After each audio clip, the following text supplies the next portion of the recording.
નમસ્કાર વિદ્યાર્થી મિત્રો, મિકેનિકલ અને ઓટોમોબાઈલ ડિપ્લોમા એન્જિનિયરિંગના વિદ્યાર્થીઓ માટે બમ્પર વેકેન્સી જાહેર થઈ છે. ન ભૂતો ન ભવિષ્યથી ટોટલ 110+6 એટલે કે 116 જગ્યા ઉપર પાણી પુરવઠા અને ગટર વ્યવસ્થાપન બોર્ડ અંતર્ગત એડિશનલ આસિસ્ટન્ટ એન્જિનિયર AA વર્ગ 3ની 116 વેકેન્સી જાહેર થઈ છે.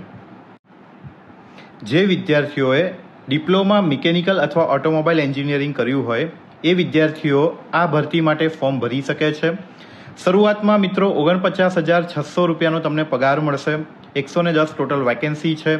15 જૂનથી લઈને 29 જૂન સુધી તમે ફોર્મ ભરી શકો છો. આ ભરતી વિશેની વધારે માહિતી માટે આજે એટલે કે 16 જૂને રાત્રે 8 વાગે આપણે જ્ઞાન લાઈવ યુટ્યુબ ચેનલ ઉપર લાઈવ મળીએ છીએ. જે પણ વિદ્યાર્થી મિત્રોએ હજી સુધી જ્ઞાન લાઈવ યુટ્યુબ ચેનલ અને ટેલિગ્રામ ચેનલ સબસ્ક્રાઇબ ન કરી હોય એ કરી લેજો. આજના લેક્ચરની લિંક તમને ટેલિગ્રામ ચેનલમાંથી અને યુટ્યુબ ચેનલમાંથી મળી રહેશે. તો મળીએ છીએ આજે રાત્રે 8 વાગે, 16 તારીખ રાત્રે 8 વાગે વધારે માહિતી માટે. એ સિવાય વધુ માહિતી જોઈતી હોય તો નીચે આપેલા નંબર ઉપર કોન્ટેક્ટ કરો અને શેર કરી દો આ રીલને તમારા ડિપ્લોમા ઓટોમોબાઈલ મિકેનિકલ એન્જિનિયરિંગના મિત્રોને.